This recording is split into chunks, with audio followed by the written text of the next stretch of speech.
It's time for another episode of What We Wish Our Parents Knew, where we discuss issues teenagers wish they could talk to their parents about, but for some reason are unable or unwilling to do so. We share tips on how we can have those conversations in the event that they do come up. From the look on Funshaw's face, something tells me that this is a heavy one today. Let's hear it. It is a heavy one, actually. A friend has my nude pictures and that of some other girls. She's using it to blackmail and make money off us. Telling my parents is out of it, they'll be mad that I even took nude pictures and I would get into a lot of trouble. How old is this girl? She's 15. Wow. Okay, first things first. A person who blackmails other people is not a friend. And we need to be clear about that, and our children need to be clear about who friends are. But before I digress, let's focus on the subject matter. So this girl has her nude pictures in the hands of somebody who is blackmailing her. I wonder how the blackmailer, sextortioner, got those pictures. But then again, with the way sexting is so rampant these days, it's really not too far-fetched. I mean, from the responses that we get, a number of people actually do have a lot of their nude pictures floating around in cyberspace. And just so we're on the same page, sexting is actually a combination of two words, sex and text. And it is when people send either explicit pictures of themselves or other people, nude, or explicit language to different people for various reasons.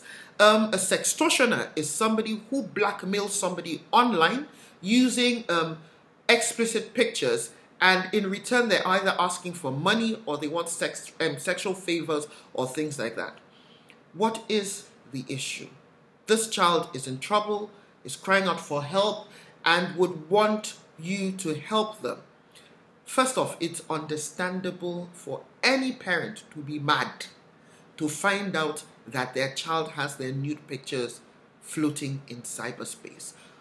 If I was there, if I was the one, I would be disappointed, I would be angry, I would feel hurt, I would be embarrassed, and I probably will go into a panic because I understand the implications of having your pictures in cyberspace. It could end up in the hands of anybody. It could come and haunt you 5 years, 10 years, 15 years down the road. But the bottom line is we need a solution to a problem. So if you find out that you're too angry to be able to sort it out, I would say try and connect this child with somebody that they can talk to. It could be an auntie, an uncle, a bigger brother, somebody that they can talk to who can give them practical steps.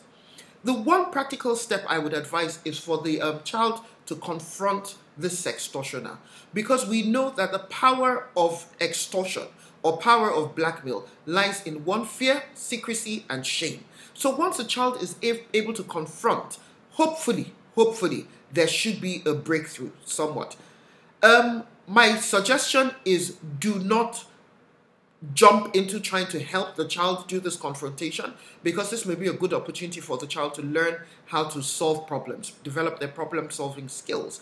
However, if you find out that it's going to degenerate into something that maybe some form of violence or physical abuse, then it's time to step in and take whatever step is necessary.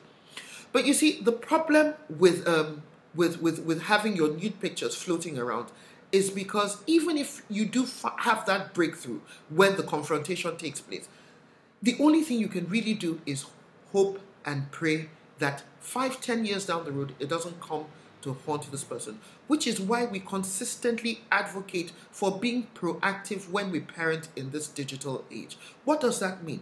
It means have the conversation. Have age-appropriate discussions with your children, not just about sexting, but about dating and about sex. Why? Because you see, in this digital age that our children live in, sexting to them is a way of being intimate with somebody that they like. So they may not engage in physical sex. They may not hook up with a person. But they're trying to say, okay, this is my way of showing commitment to you. This is my way of letting you know that I trust you enough to give you what I consider very precious. But you and I know that it really doesn't work that way. The relationship could break up. Then what happens? There's a lot of revenge porn going around.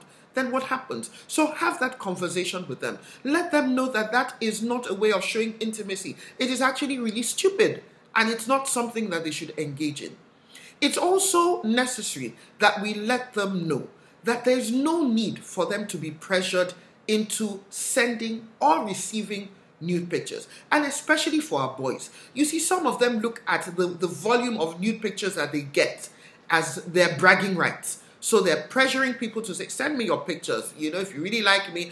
You find out that this girl who has a crush on them, and she then sends it and they share it, and before you know what happens, one thing leads to the other. Look, in some countries, being in possession of nude pictures, especially of underage people, is considered child pornography and has serious legal consequences. So our children need to be aware of that. It's also necessary for us to let them know that they should not be a part of aiding and abetting sexting. What does that mean? If for whatever reason they get the picture of somebody, a nude picture of somebody, what they should do, rather than forwarding or spreading the message, is to delete. Delete and do not resend. There are lots of things that can go wrong, and footprints are very important to manage. We need to consistently talk to our children about managing their footprints and about being careful about the kind of things they post online and they send to people. In this situation, this is a girl who has the nude pictures of her other classmates. I honestly do not know, or her other friends as it were. I honestly do not know how she got them, but for anybody who is found to be blackmailing anybody online, threatening to use their nude pictures against them, that person, when found out, should be made to bear the full consequences of their actions. As parents, in this digital age, we really honestly have no choice but to keep reinforcing values as we parent in this age, because that's the only way we can keep our children safe.